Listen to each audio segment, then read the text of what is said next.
into it. The kid is he's a different level, and he's joining us on the show right now. Dill, how are you? I'm not bad at all, my man. Those things, guys. Yeah, we're good, man. We're good. Listen, there's a career there for you. Once you pack in this boxing, pal, get back into the kickboxing. I'll be too old by then. I won't be getting back into anything. Listen, congratulations on a fantastic 2018. 3 sensational fights, 3 sensational performances. 2019 has to have a world title fight with Dillian Whyte's name on it, doesn't it? Yeah, that's the plan. That's I should have fought for a world title last year, but the longer they leave it, I have more time to prepare, and I still got a lot of learning to do and a lot more to come. So don't only make it worse for yourself. Have you resigned your fight to knowing that it will have to be a mandatory situation, that you're going to have to be called as a mandatory to get a world title shot, because it doesn't look like, I mean, for crying out loud, man, you've been number 1 with the WBC for about 2 years. It's been mandatory with the WBC forever. Yeah, but they haven't called it. Yeah. So, you're now high with the WBO, number 1 with the WBO, so it's looking like it's going to be that route, doesn't it? I have no idea, man. This is heavyweight boxing. I have no idea what route it's going to be. I just got to just keep chipping away and just hopefully one of these governing bodies will enforce me as number 1 manager challenger. I've been number 1 in 2 of them now, and number 3 and number 4 in the other 2. So I don't know what else I need to do. Have you spoken to Eddie? Has Eddie given you any inclination of what 2019 will hold for you? I think we're meant to be meeting him next week. I think the 14th of January. So I think we'll have a conversation about a few things. So nothing yet at the minute. Me and my team, we're planning. We're putting lots of things in place. So let's see what happens. I think after AJ got on the ring apron after the performance against Chisora, I think a lot of people were expecting by now to be confirmed Dillian Whyte versus Anthony Joshua Part 2 for all the marbles in April at Wembley. So what's happened, Dillian? Is that not happening now? Is AJ going to go to New York? What's going on? We've been waiting for the AJ fight for a while, and we was waiting to hear from the fight. I think we was waiting to hear. I think 2 days after Wilder Fury, I think we was meant to hear, and then we haven't heard anything. And then, I think me calling him out there live on Sky was thinking that okay, maybe we'd think okay, let's get the fight made. I was very disappointed in his answer and his response. I was ready to say okay, let's get it on, because Wilder doesn't want it, and Wilder is fighting Tyson Fury, but. From his answer and the way he was acting, I think AJ might want the fight, but I don't think his team wants the fight. Yep. That must be incredibly frustrating for you, though, mate, because if you look at 2018, you've been asked 3 big questions. You had a guy there in Lucas Brown. Now, okay, people might think, well, Lucas Brown ain't all that, but Lucas Brown did hold a version of a world title, and you knocked him out clean. It was the knockout of the year. You then took on Joseph Parker, a former world champion, first man to put him down. And okay, got a little bit ropey in the 12th round, but you came through it and won that fight. You've then put a rubber stamp on the year by knocking out Derek Chisora. Nobody does that other than David Hay. That's not happened. Yeah. So what more do you have to do in order to get a shot? I don't know, man. I don't know. I just keep chipping away, and I don't know. I have no idea. If I knew, I would have been doing it right now. I've worked hard. I fought everyone they put in front of me. I fought guys that everyone said I was going to lose to, and I beat them. I don't even think I possibly could do. I just have to wait and see what happens, man. Well, if it isn't a world title shot next, I know what you're like. You just love scrapping. Yeah, he'll go and fight Usyk or Lewis Ortiz. He'll fight anyone. That's the beauty of Dillian. That's why the fans are behind him.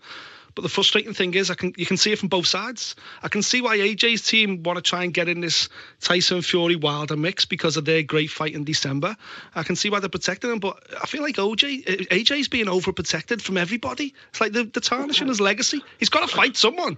I think AJ's got into the business now thinking, I can have mediocre or easy fight and still make a lot of money, so why not? Because realistically, if he wanted to fight Wilder, he said he wanted 50 million to fight Wilder. Wilder came with the 50 million, he didn't fight him. He had whatever excuse he had to why the fight didn't happen, I don't know. First, he said he wanted to fight Tyson Fury before Tyson Fury come back. Now Tyson Fury come back at a good performance against Wilder. Now all of a sudden, he's saying, oh, he don't want to fight Tyson Fury, he wants to fight Wilder because Tyson Fury lost. But I didn't think Tyson Fury did himself any injustice in that fight with Deontay Wilder. If anything, I thought he put in a great performance and he boxed well. Yeah. You're going to run out of opponents, though, aren't you, to knock out before you actually get to this win? There's nobody else left. You know, who else did they put in front of you before you actually get a shot at one of the big boys? Well, you know, Eddie Hearn is 6'4". He's 18 stone. I'm sure lots of people paid to see that on pay-per-view. So if he thought in a road title fight, he could always go a couple of rounds with me. No, that's pay-per-view. Yeah. Yeah, but I don't know. There's the likes of Dominic Brazil, Miller, Ortiz. You know, that's the usual guys. The usual guys that's out there. You know, obviously, you know, one thing I'm also interested in is there would be a regular title. You know, there would be a regular world title or something like that. So let's see what happens. I'm gonna have this meeting with Eddie, and me and my team, we're planning. We're making some big moves behind the scenes and doing the best we can do. But you know, unless these guys want to fight, these guys want to take chances with their team, want to take chances with them, then I just have to just keep chipping away, man. You know. Yeah. And let's keep fighting. Dillian, who's the toughest fight, Dill? Who's the toughest out of those three? I'm dying to ask you. Out of Wilder, Fury, Joshua, which is the toughest fight for you? Just say, or if you were kept out of it and those three fought next in concession, who emerges with all the belts? Who's the best out of them?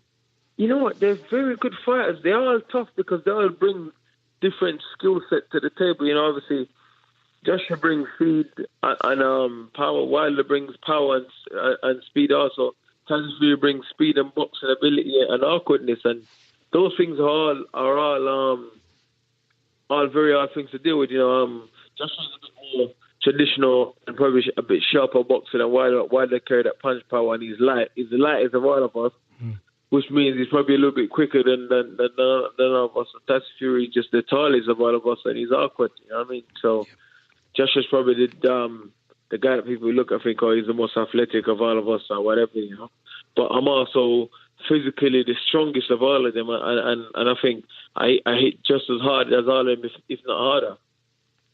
Just before we let you get on with the rest of your evening, mate, I just want to thank you as well because I had a knockout rounds 10, 11, 12 at Wembley. So seriously, thanks for not jumping on him in the first round because I know you stung him in the first round and old Dillian Whyte would have jumped in there.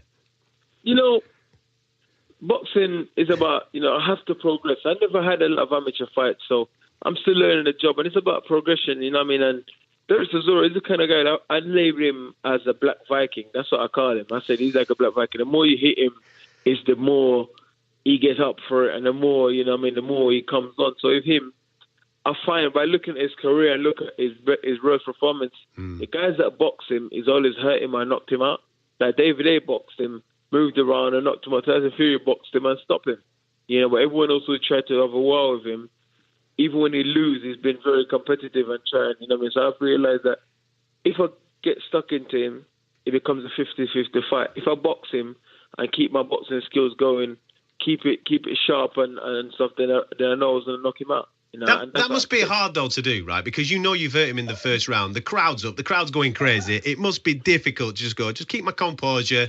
At some point, I'm going to land that big left hand. You know, it was difficult, but like I said, I just get to the mirror and my coach saying, all right, Sean, keep it together. Don't go out there and rush. Take your time, Sean. We're going to get him sooner or later. you know, and that's how I was in my head the whole time. That's how I was smiling at the time because I was thinking of Mark just drumming that in the back of my head, you know what I mean? And, you know, and that was the plan. Just be mature, be smart, show the improvement I've made, the maturity.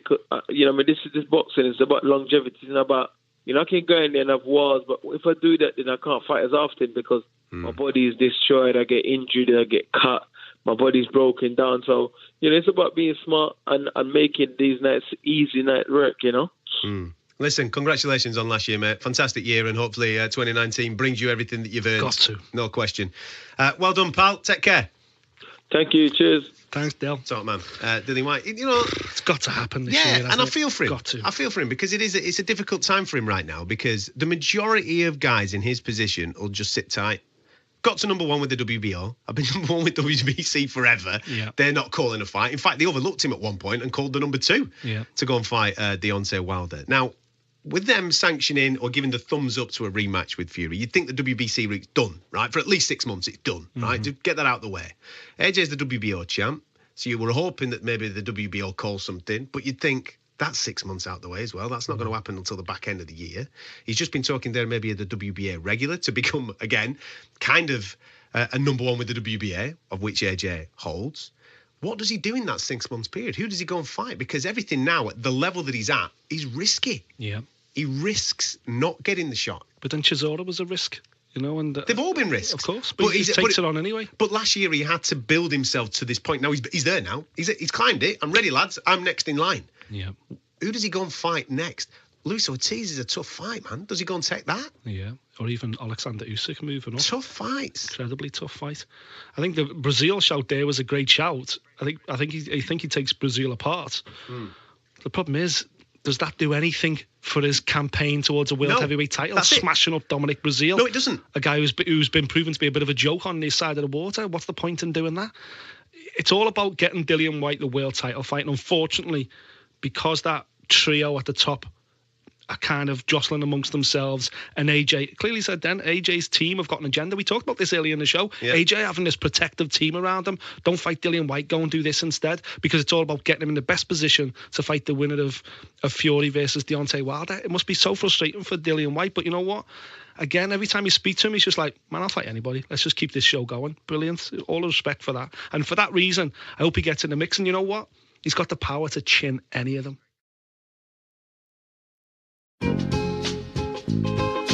Paid the cost to be the boss.